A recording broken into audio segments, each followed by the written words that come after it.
Hello friends, welcome to another video. Last video में हमने देखा था कि आपका पीएचपी का सेटअप मतलब जैम्प और विजुअल स्टूडियो कोड हम कैसे इंस्टॉल करते हैं वो हमने देखा था लास्ट वीडियो में। इस वीडियो में हम देखने वाले हैं कि वेबसाइट कैसे काम करती है और साथ साथ में पीएचपी आपको क्यों सीखनी चाहिए, पीएचपी की इंपॉर्टेंस क्या है अभी मार्केट में, वो सारी चीज़ें देखेंगे। चलिए शुरू करते हैं वीडियो को बिना टाइम वेस्ट किए।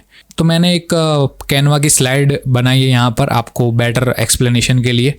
तो ये रहे थोड़ा इनिशियल स्टेप्स। अब मैं आपको बताऊंगा कि कोई भी वेबसाइट जब भी आप अपने क्रोम ब्राउज़र में या फिर फायरफॉक्स ब्राउज़र में या फिर जो भी ब्राउज़र आप यूज़ करते हो उसके अंदर आप जाते हो और जो भी वेबसाइट आप विजिट करना चाहते हो उसको टाइप करते हो, ठीक है। उसका URL टाइप करते हो। मान लो आप amazon.in विजिट करना चाहते हो, वहाँ से आप कुछ परचेस करना चाहते हो। मान लो आप लैपटॉप परचेस करना चाहते हो, तो ये रहा अपना गूगल। हो सकता है वो कुछ भी हो, ठीक है। मैं सिर्फ गूगल की बात नहीं कर रहा हूँ, कोई भी सर्च इंजन ले लो, उसके अंदर आप यहाँ पर कुछ टाइप करते हो और जो ब्राउज़र होता है उसको हम क्लाइंट कहते हैं। ओके, ब्राउज़र जो होता है वो हर एक इंसान के डिवाइस में होता है। यहाँ पर मैं कुछ भी लिख सकता हूँ। मान लो मैं लिखता हूँ amazon.in और यहाँ पर एक रिक्वेस्ट जनरेट होगी और वो जाएगी यहाँ पर, इसको कहते हैं सर्वर।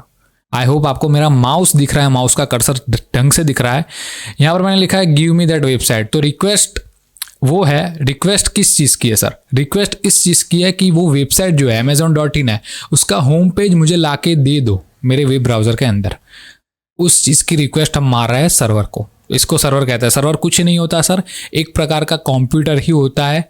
हो सकता है कि वो आपके पास ना हो लेकिन दूसरे का हो, और दूसरे का सर्वर यूज़ करने के लिए आप उसको पैसा दे रहे हो, मतलब मंथली सब्सक्रिप्शन आपने परचेस कर रखा है। ऐसा ही होता है, मोस्ट ऑफ कंपनी ऐसे यूज़ करती है। मैं भी ऐसे यूज़ करता था जब मैं यूज़ करता था। सर्वर कहते हैं इसको। और जब भी रिस्पॉन्स आता है तो रिस्पॉन्स HTML CSS और जावास्क्रिप्ट के फॉर्म में जाता है क्लाइंट के पास। क्लाइंट क्या है, मैंने आपको बताया था। क्लाइंट कोई भी ब्राउज़र हो सकता है, ओके, जिससे आप यूज़ करते हो। क्लाइंट हो सकता है आपके फ़ोन का ब्राउज़र हो सकता है आपके डेस्कटॉप अगर आप वो यूज़ करते हो, अगर आप लैपटॉप यूज़ करते हो तो उसका ब्राउज़र हो सकता है। तो ये पूरी रिस्पॉन्स और रिक्वेस्ट की साइकिल है। पहले रिक्वेस्ट जाती है amazon.in को लेने के लिए और उसके रिस्पॉन्स में वही वेबसाइट उनको वापस से मिल जाती है। अब जाते हैं हम अपने अगले स्टेप पे। तो अगला स्टेप है how browser know where to go. मान लो मैं लिखता हूँ गूगल के अंदर कि amazon.in। अब ब्राउज़र को कैसे पता चलेगा कि यार मुझे अमेजोन के सर्वर पे ही हिट करना है, वो गलती से दूसरे सर्वर पे क्यों हिट नहीं करता? आपके पास इस चीज़ का आंसर है क्या? मेरे पास है। देखो, हर एक डिवाइस, कोई भी डिवाइस हो, वो हो सकता है लैपटॉप हो सकता है मोबाइल हो सकता है आपका आईपैड हो, हर एक डिवाइस जो कि नेट से इंटरनेट से कनेक्ट हो सकता है, उस हर एक डिवाइस के पास अपना खुद का एक IP एड्रेस होता है। इसको IP एड्रेस कहते हैं। IP एड्रेस का फुल फॉर्म होता है इंटरनेट प्रोटोकॉल एड्रेस। ओके, वो एक प्रकार का ऐसा एड्रेस होता है, आप देख सकते हो यहाँ पर 205 पॉइंट ऐसा करके लंबा सा एक एड्रेस होता है। स्ट्रिंग होती है नंबर्स की, बहुत सारे नंबर्स अंदर होते हैं, 12 नंबर अप टू 12 नंबर्स हम इंसर्ट कर सकते हैं और उसको एक आइडेंटिफायर बनाया जाता है एक यूनिक डिवाइस को आइडेंटिफाई करने के लिए। ओके, मतलब मान लो अगर आपके पास भी एक डिवाइस है और मेरे पास भी डिवाइस है तो दोनों का IP एड्रेस कभी भी सेम नहीं होगा। तो इसका क्या मतलब है, जब भी मैं amazon.in लिखता हूँ गूगल के अंदर तो एक DNS सर्वर आपका होता है, आपके ब्राउज़र से लिंक ही होता है DNS सर्वर। मैं ज़्यादा डीप में नहीं जाऊँगा, सिर्फ ओवरव्यू देना चाहता हूँ। DNS सर्वर के पास जाती है वो रिक्वेस्ट। DNS सर्वर क्या होता है, एक डिक्शनरी की तरह होता है। उसके पास amazon.in है और उसके सामने ही उसके IP एड्रेस की वैल्यू भी उसके पास होती है, तो वो आपको IP एड्रेस की वैल्यू बैक देता है। फिर आपके ब्राउज़र को पता चलता है कि जो भी IP एड्रेस मुझे मिला है DNS सर्वर के, उस IP एड्रेस पे अपन को रिक्वेस्ट मारनी है, मतलब हिट मारनी है, ठीक है। कौन से सर्वर को हिट करना है वो अपन को IP एड्रेस आने के बाद ही पता चलता है। ओके, तो यही था पॉइंट कि ब्राउज़र को कैसे पता चलता है कि IP एड्रेस कैसे फाइंड करें। ओके, DNS सर्वर यहाँ पर बहुत यूज़फुल होता है। अब हम चलते हैं वेब की तरफ। तो मेन 3 टेक्नोलॉजी होती है जो कि वेब में काम करती है। पहली है HTML, दूसरी है CSS और तीसरी है जावास्क्रिप्ट। अब इसका हम एनालॉजी के माध्यम से थोड़ा समझने की कोशिश करेंगे कि तीनों की तीनों चीज़ें कहाँ कहाँ पर काम आती है और कब कब हमें यूज़ करना चाहिए उसको। चलिए देखते हैं। तो analogy of big 3। HTML is use for structure. आप देख सकते हो मैंने एक बहुत ही मज़ेदार एनालॉजी यूज़ की है। इंसान की बॉडी है, मतलब एक बच्चा है छोटा। अब देखो उसकी जो हड्डी होती है ना, उसको HTML कहते हैं। वैसे ही अगर एक वेब पेज आप लोगे तो उसके जो स्ट्रक्चर होता है, जो मेन स्ट्रक्चर कोर स्ट्रक्चर होता है, उसको हम बनाने के लिए HTML का यूज़ करते हैं। मान लो यहाँ पर मैंने लिखा है HTML for structure of web pages, form and tags. Form और टैग बनाने के लिए हम HTML यूज़ करते हैं, और भी काफ़ी सारी चीज़ें होती है उसके लिए हम HTML यूज़ करते हैं। मतलब इतना चीज़ समझ लो कि स्ट्रक्चर देने के लिए वेबसाइट को हम HTML यूज़ करते हैं। HTML का फुल फॉर्म होता है hyper text markup language, okay. और दूसरी चीज़ है CSS for styling of web page. मान लो ये बच्चा है, इसको हमने टी शर्ट पहना दी है, ये अपना ये क्या बोलते हैं इसको, चड्डी शॉर्ट पहना दिया, ठीक है, ये जूते पहना दिए इसको, इसके बाल दाढ़ी आ गया है, ओके, थोड़ा बड़ा बच्चा लगता है, टीनेजर लगता है। तो CSS for styling of web page, तो ये सारी जो भी हमने स्टाइल दी है, यहाँ पर मैंने लिखा है मिस्टर वेबसाइट, सारी की सारी स्टाइल्स आती है CSS के माध्यम से, ओके। और तीसरी चीज़ जो कि बहुत ही अभी बूम कर रही है, उसका नाम है जावास्क्रिप्ट। जावास्क्रिप्ट अभी बहुत ही बूम मचा रही है, ओके, वेब मार्केट के अंदर। JavaScript adds dynamic nature to website. JavaScript जो होती है वो डायनेमिक नेचर ऐड कर सकती है। मान लो हमने बॉडी तो बना दी, अगर इंसान सोच ही नहीं सकता, अगर इंसान चल नहीं सकता, अगर इंसान डाइजेस्ट नहीं कर सकता वो बॉडी किस काम की है। वैसे ही जावास्क्रिप्ट जो होता है वो डायनेमिक नेचर मतलब फंक्शंस ऐड करता है चीज़ों में। मान लो मैं हूँ, अभी मैं बोल रहा हूँ, ठीक है, तो बोलना भी एक फंक्शन हो जाएगा मेरे लिए, तो ये सारी चीज़ें जावास्क्रिप्ट ऐड करेगा, ओके। एक वेब पेज के अंदर डायनेमिक नेचर ऐड करने के लिए जावास्क्रिप्ट यूज होता है। डायनेमिक नेचर क्या होता है वो हम देखेंगे जब हम जावास्क्रिप्ट के साथ ही काम करेंगे। अभी के लिए आप समझ लो, मैं बोल रहा हूँ या फिर मैं वीडियो रिकॉर्ड कर रहा हूँ, अभी वीडियो को मैं एडिट भी करूँगा एक बार, मैं अपने दिमाग का इस्तेमाल भी करूँगा काफ़ी सारा, तो ये जो भी सारी चीज़ें मैं करूँगा ये जावास्क्रिप्ट की मदद से होगी। एक एनालॉजी के माध्यम से यही समझ लो अभी के लिए।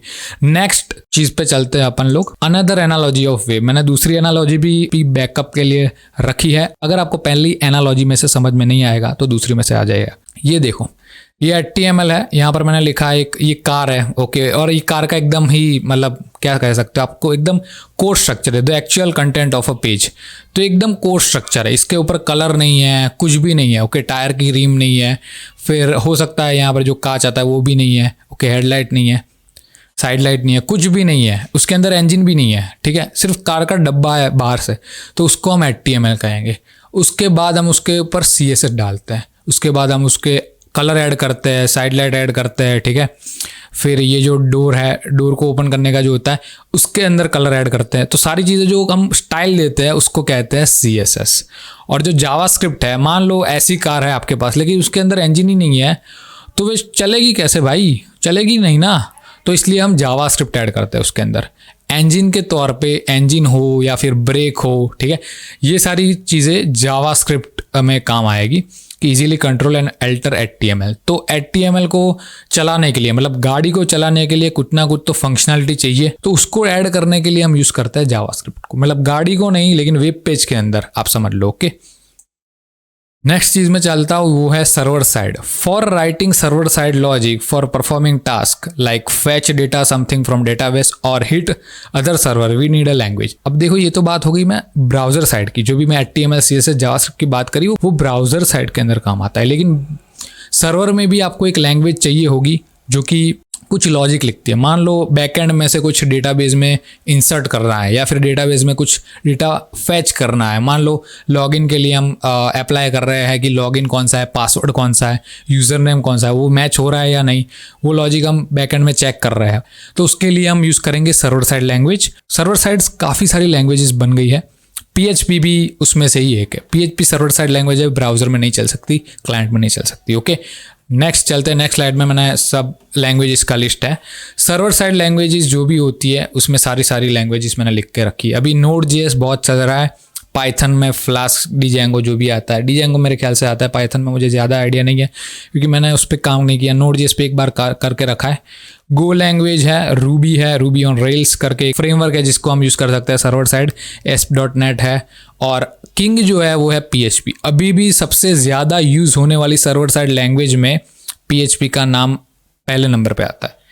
क्यों आता है उसके भी काफ़ी सारे रीजंस है, हम देखते हैं नेक्स्ट स्लाइड में। Why to learn PHP। अब देखो ये मैंने एक पाई चार्ट बना के दिखाया आपको। PHP जो होती है वो आप ये बड़ा सा पोर्शन देख रहे हो, तो PHP इतना % सर्वर साइड कोड का कवर करती है, मतलब इतनी ज़्यादा PHP यूज़ होती है, 80% से भी ज़्यादा, ओके। CMS सिस्टम और काफ़ी सारी चीज़ों में यूज़ होती है PHP। अब क्यों यूज़ होती है, ओके। मुझे पता है कि PHP के कंपैरिजन में काफ़ी सारी लैंग्वेजेस अभी बढ़ के आ रही है, Node.js भी आ रहा है, साथ साथ में अपना Python भी आ रहा है आगे आगे। तो हमें PHP क्यों सीखनी चाहिए एज अ बिगिनर? तो मैंने ये थोड़े पॉइंट्स यहाँ पर लिख के रखे हैं, ध्यान से देखना। Database compatibility, PHP support major database management system such as MySQL, Oracle, SQLite and other.